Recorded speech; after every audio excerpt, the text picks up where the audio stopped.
After digging some reference, according to the official Merc store in the sword, by the way, there's no official measurement anywhere, so everything is according to your own interpretation.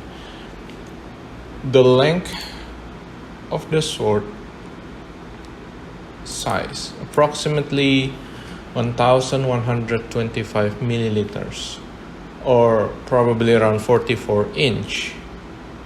According to Amazon, the overall length is 41 inches and the blade is 29. 41 inch to mm. It's 104, 105, okay. 105. If we convert 1125 to inches, it will be 44. So I take a picture from Sword Art Online Wiki. Go down to the very bottom. There's from what it appears to be the official concept of the sword. Then I take that sample, adjust the scaling and dimension a bit. So I don't really need to make it as correctly as the anime. I will design this as easy as cool using simple geometry. Simple geometry. At minimum, it just closely resembles the original and it looks a bit cooler and edgy. So to design the blade, let's use a simple sketch. Then we use a previous technique of chamfer to create.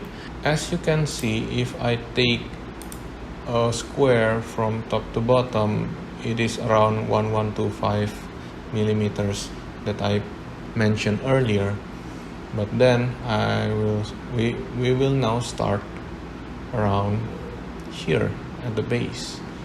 After laying out the outer measurement, I start by checking the reference picture to see if there's any shape that can be break down into simpler form. In this case, I'm using two circles that start from the origin, then two spikes that are 90-degree angle or perpendicular, but it's rotated 45 degrees from the base. After that, I start to shape the tip of the blade and other spike and using conic curve tool. And remember to close the sketch so that you can extrude it, add chamfer, and apply material color to see the final results. Okay, now the blade is starting to take shapes and we will start to print this. Now we need to figure out how to print this. So in the previous video that I previously posted, I mentioned previously about color change. So this is the result.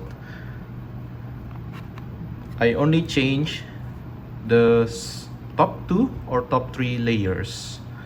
As you can see, the printed part came out nice. And you can immediately see the color. I changed to blue because I ran out of white. But there's several problem with the color change. I don't know that's mainly from the slicer or that's because of my printer. One of them is the color change is bleeding. If you can see here, the black one shoot out way past the bottom layers. Over here also the same. There are several problems with that, but not all of them is bad. Over here it's perfect. You can actually clean this one up using a knife. But for finishing touch, let's talk about it later. Now I want to show you regarding assembly. This is to think like a 3D printer, to think like a slicer. There are several ways you can assemble this sword, but for this piece I choose specifically to do like this because there's a lot of details going on. If you print it from the bottom to go up, some of the details might not look as sharp as this.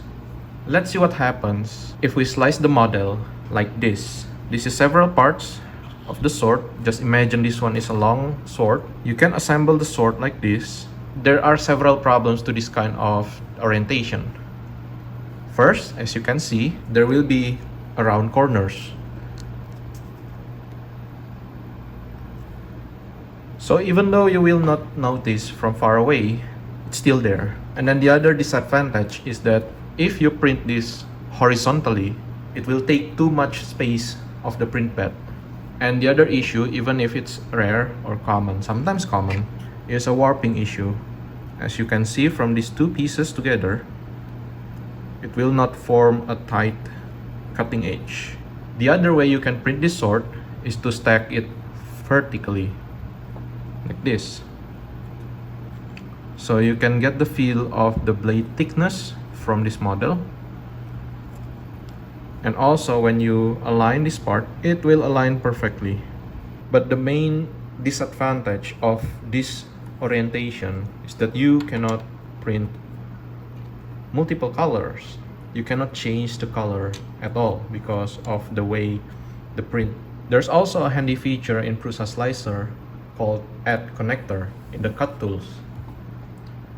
I tried two different kind of connectors. The first one is plug, which makes a plug, a positive and a negative. So you can basically print this done. And you probably need to orient this going down because you will need to have another plug in here to be able to stack this. So with plugs connector, basically plug this one.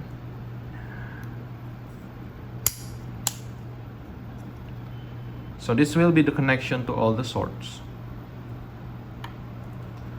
And the second settings that I tried is the dowel. When you put the holes, it will automatically create dowels matching the size of the holes. But because the size is so small, I printed with brim. But you can easily remove this one. And then because I make this shape different, so I know which one goes to where, and I will not mistakes the orientation, but it will be on the same effect.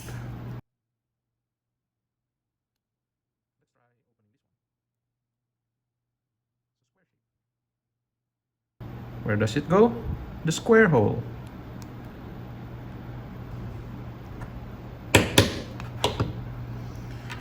Okay. So I'm kinda surprised that 0.1 tolerance is actually good. It's so fit. Oh yeah. And if there's any gap, I can just squeeze it down or just put some fillers. So what I will do is I will orient this one the way it is, and then I will make the sword like this.